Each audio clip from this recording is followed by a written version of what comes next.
देखिए पांचवें का पहला पांचवा प्रश्न क्या कह रहा है, निम्नलिखित में से प्रत्येक एपी के लिए प्रथम पद तथा साख अंतर लिखिए।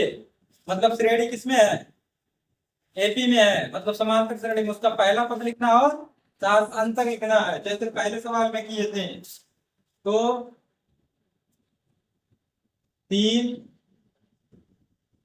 1 -1 -3 डॉट डॉट में है, एपी में है। तो चाहे एपी का लिखिए या लिखिए श्रेणी का, श्रेणी का, या आप लिख सकते हैं एपी का या समांतर श्रेणी का। ठीक है, प्रथम पद, प्रथम पद को किस अक्षर से लिखते हैं? ए से। तो ए का मान कितना है? पहला पद क्या है? सबसे पहले क्या लिखा हुआ है? 3 हो गया। फिर क्या निकालना हमको? सार्व अंतर। सार्व अंतर, सार्व अंतर कैसे निकालते हैं? दूसरे वाले पद में से पहले वाले पद को हटा देते। दूसरा पद है कितना?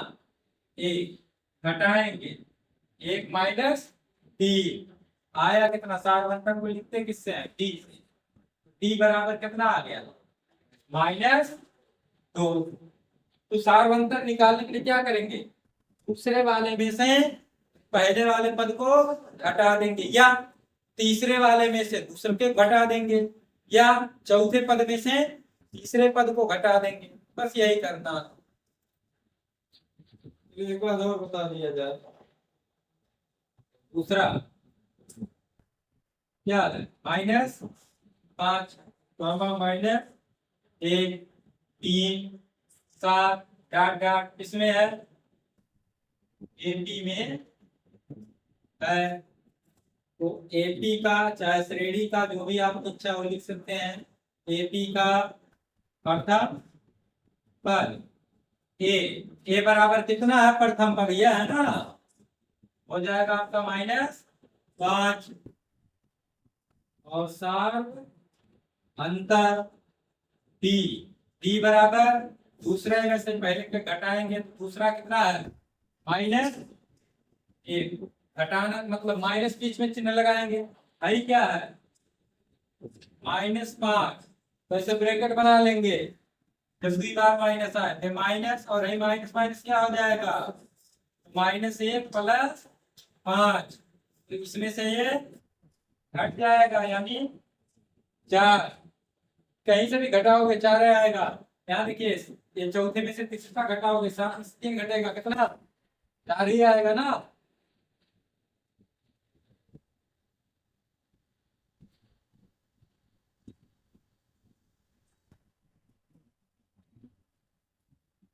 फिर कह रहा है 6वां, मतलब जांच कीजिए कि अनुक्रम 13 10 7 4 समांतर श्रेणी है या नहीं है। तो आप लिखेंगे अनुक्रम 13 10 7 4 डॉट डॉट क्या है? समांतर श्रेणी है। समांतर श्रेणी है। क्यों? क्योंकि इनमें सार्व अंतर कितना? 3 है। -3 में +3 -3 हटते जा रहा है। देखो 10 में से 13 घटा दोगे -3, 7 में से 10 घटा देंगे -3, 4 में से 7 घटा दोगे -3। ठीक, अंतर क्या है? -3। एक तरीका है। दूसरा क्या? समांतर माध्य से जान सकते हो।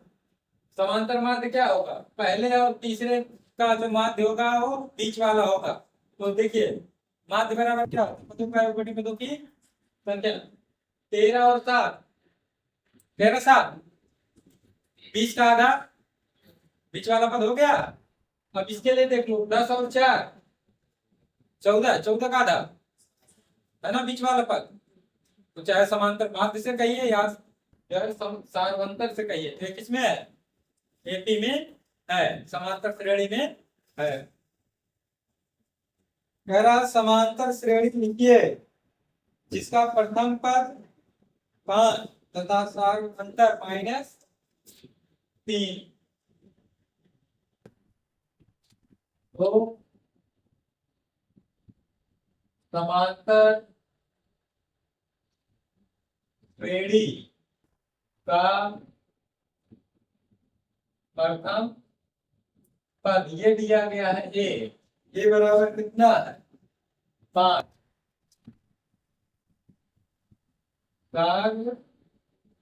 अंतर कितना?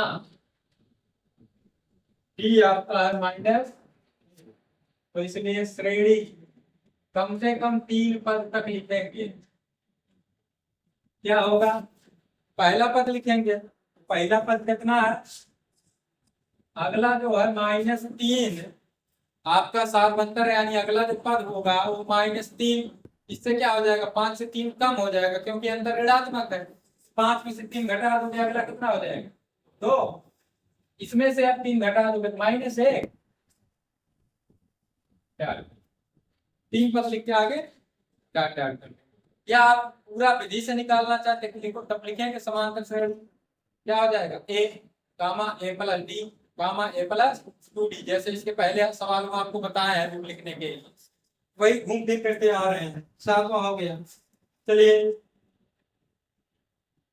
8वां क्या कह रहा है? 4 पद लिखने के लिए कह रहा है।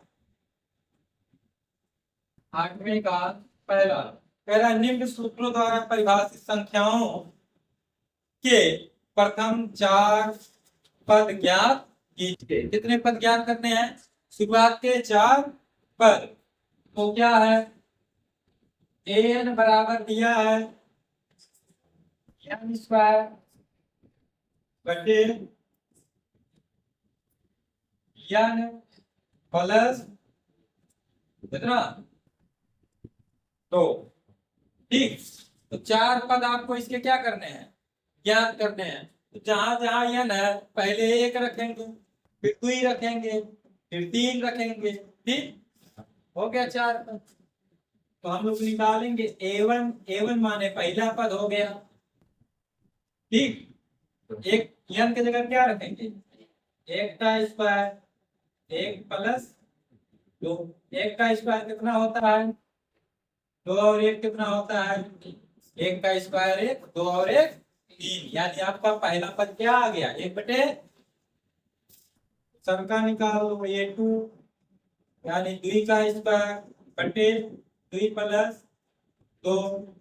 2 का स्क्वायर कितना होता है? 4 बटे 2 और 2 4, 4 से 4 कट जाएगा, यानी आपका हो जाएगा 1। a3 बराबर n की जगह पे 3, यानी 3 का स्क्वायर, और यहाँ 3 प्लस 2। 3 का स्क्वायर होता है 9, 3 और 2 5। a3 बराबर, अरे a3 तो हो गया जी, a4, यानी 4 का स्क्वायर अपॉन 4 प्लस 2। 4 का स्क्वायर क्या होगा? 16, 16। 4 और 2 कितना हो जाएगा जी? 6। 3 8 8 बटे, और क्या आ गए शुरुआत के 4? 1 बटे 3 1, 9 बटे 5 8 बटे। चलिए एक आध और देखते हैं इसके दूसरा वाला। 8वें का कौन था? दूसरा। an बराबर क्या दिया है? 2 की घात n। ठीक, तो पहला पद यानी a1 2 की घात 1 मतलब 2, a2 2 की घात 2, 2 की घात 2 का मतलब 2 बटे 2, 2 गुना 4, A3 बराबर 2 की घात 3, 2 की घात 3 का मतलब 8, 2 की घात 3 मतलब 2 गुणे 2 गुणे 2, 2 गुना 4 गुना 8। अगला A4, 2 की घात 4, 2 की घात 4 का मतलब 16। ठीक है, बस 4 पद आपको क्या करने हैं, ज्ञात करने हैं। अगर ये पूछता कि इन पदों से जो श्रेणी बनेगी वो एपी में है कि नहीं है, तब आप बताते बताते क्या ये एपी में है। 2 4 8 16 एपी में नहीं है, जीपी में है, गुणोत्तर श्रेणी में। समांतर श्रेणी नहीं है, गुणोत्तर श्रेणी में। देखो 2 गुना 4 गुना 8 गुना, अगला 32 होगा, फिर 64 होगा, मतलब 2 2 का गुणा होते चला जा रहा है। ये किसमें है, गुणोत्तर श्रेणी में है। आपको सिर्फ 4 पद ज्ञात करने हैं, इसमें पूछा उछा नहीं है। तो उम्मीद है आप आगे। इसमें 2 पार्ट बचा हुआ है कि an बराबर n बटे n प्लस 1 और an बराबर 2n माइनस 5 बटे 2, इसे कर लेंगे। ठीक, तो नोट